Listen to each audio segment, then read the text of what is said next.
ನಾನು ತುಮಕೂರಿನ ಪ್ರತಿಯೊಬ್ಬ ರೈತನ ಮುಂದೆ ಇವತ್ತು ಬಂದಿದ್ದೇನೆ ಕಾರಣ ಅಂದರೆ ಏನು ಲಿಂಕ್ ಕೆನಾಲ್ ವಿಚಾರದಲ್ಲಿ ಕೆಲವು ರಾಜಕೀಯ ಹಿತಾಸಕ್ತಿಗಳು ಕೆಲವು ರೈತರುಗಳನ್ನು ದಾರಿ ತಪ್ಪಿಸಿ ಪ್ರತಿಭಟನೆ ಮಾಡೋ ಮೂಲಕ ಕುಣಿಗಲ್ ತಾಲೂಕಿಗೆ ಅನ್ಯಾಯ ಮಾಡ್ತಾ ಇದ್ದಾರೆ ಅನ್ನೋ ವಿಚಾರನ ನಿಮ್ಮ ಮುಂದೆ ಪ್ರತಿಪಾದಿಸಲಿಕ್ಕೆ ಬಂದಿದ್ದೇನೆ. ತಮ್ಮ ಮುಂದೆ ಇತಿಹಾಸವನ್ನು ಹೇಳಲಿಕ್ಕೆ ವೈ.ಕೆ. ರಾಮಯ್ಯನವರು ಮತ್ತು ಉಚ್ಚಮಾಸ್ತಿಗೌಡರು ಹೋರಾಟ ಮಾಡಿದಂಥ ಹಿನ್ನೆಲೆಯಲ್ಲಿ ತುಮಕೂರು ಜಿಲ್ಲೆಗೆ ಹೇಮಾವತಿ ನೀರು ತಂದಿರೋಂಥದ್ದು.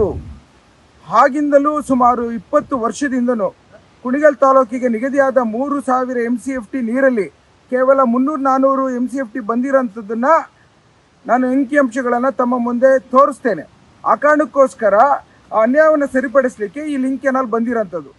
ಭಾಳಷ್ಟು ಜನ ಈ ಲಿಂಕ್ ಕೆನಾಲ್ ನೀರನ್ನು, ಹೇಮಾವತಿ ನೀರನ್ನು ಮಾಗಡಿಗೆ, ರಾಮನಗರಕ್ಕೆ ತೆಗೆದುಕೊಂಡು ಹೋಗ್ತಾರೆ ಅನ್ನೋ ಒಂದು ಸುಳ್ಳು ಸುದ್ದಿನ ಹೇಳಲಿಕ್ಕೆ ಹೊರಟಿದ್ದಾರೆ. ನಾನು ಮತ್ತೊಮ್ಮೆ ಇವತ್ತು ಆಗ್ರಹ ಪಡಿಸ್ತೇನೆ, ಯಾವುದೇ ಕಾರಣಕ್ಕೂ ಮಾಗಡಿಗೂ ಹೋಗೋದಿಲ್ಲ, ರಾಮನಗರಕ್ಕೂ ಹೋಗೋದಿಲ್ಲ.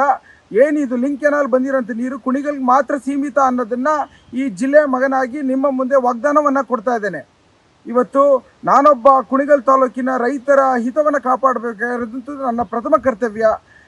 ಕುಣಿಗಲ್ ತಾಲೂಕಿನ ರೈತರು ಸಹ ತುಮಕೂರು ಜಿಲ್ಲೆಗೆ ಸೇರುವಂಥ ಹಿನ್ನೆಲೆಯಲ್ಲಿ ನಿಮ್ಮೆಲ್ಲರ ಆಶೀರ್ವಾದ, ನಿಮ್ಮೆಲ್ಲರ ಒಂದು ಅಭಿಲಾಷೆ, ಇವತ್ತು ಯಾವ ರೀತಿ ವೈ.ಕೆ. ರಾಮಯ್ಯನವರು ತುಮಕೂರು ಜಿಲ್ಲೆಗೆ ನೀರು ತಂದರೋ ಅದೇ ರೀತಿ ನೀವೆಲ್ಲ ಸೇರಿ ಕುಣಿಗಲ್ ತಾಲೂಕಿಗೆ ಅನ್ಯಾಯ ಆಗಿರೋಂಥದ್ದನ್ನು ಸರಿಪಡಿಸಬೇಕಾದಂಥದ್ದು ನಿಮ್ಮೆಲ್ಲರ ಜವಾಬ್ದಾರಿ ಇದೆ ಅಂತ ನಾನು ಭಾವಿಸ್ತೇನೆ.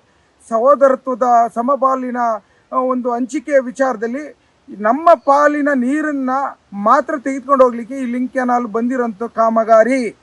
ಆ ಕಾರಣಕ್ಕೋಸ್ಕರ ನಿಮ್ಮೆಲ್ಲರ ಮುಂದೆ ಕೈ ಮುಗಿದು ಜೋಡಿಸ್ತೇನೆ. ಜಾಗೃತಿ ಮೂಡಿಸುವಂಥ ಒಂದು ಪ್ರಯತ್ನದಲ್ಲಿ ಇದು ಗುಬ್ಬಿಲಿ ಶುರುವಾಗಿ ಗುಬ್ಬಿ ಮತ್ತು ಕುಣಿಗಲ್ ತಾಲೂಕಿಗೆ ಮಾತ್ರ ಈ ಪೈಪ್ಲೈನ್ ಬರುತ್ತೆ ಅಂತ ಹೇಳಿ ಕುಣಿಗಲ್ ಮಾತ್ರ ಸೀಮಿತ ಅಂತ ಮತ್ತೊಮ್ಮೆ ಒತ್ತು ಕೊಟ್ಟು ಹೇಳ್ತಾ ಇದ್ದೇನೆ. ಆ ಕಾರಣಕ್ಕೋಸ್ಕರ ನಿಮ್ಮೆಲ್ಲ ಆಶೀರ್ವಾದ ಇರಲಿ ಅನ್ನೋದ ಒಂದು ನಿಮ್ಮೆಲ್ಲ ನಿವೇದನೆ ಮಾಡ್ತಾ ಇದ್ದೇನೆ. ಹಾಗೂ ಈ ರಾಜಕೀಯ ಹಿತಾಸಕ್ತಿಗಳು ಇದನ್ನು ವಿರೋಧ ಮಾಡಿದ್ರೆ ನನ್ನ ತಾಲೂಕಿನ ರೈತರ ಹಿತವನ್ನು ಕಾಪಾಡಲಿಕ್ಕೆ, ನನ್ನ ಪ್ರಾಣವನ್ನೇ ಕೊಡಲಿಕ್ಕೆ ನಾನು ತಯಾರಿದ್ದೇನೆ. ಇದಕ್ಕೋಸ್ಕರ ಉಗ್ರ ಹೋರಾಟವನ್ನು ಮಾಡಲಿಕ್ಕೆ ತಯಾರಿದ್ದೇನೆ. ನಮ್ಮ ಮಾತನ್ನು ಸಹ ಇವತ್ತು ಹೇಳಲಿಕ್ಕೆ ಇಚ್ಛೆಪಡ್ತೇನೆ.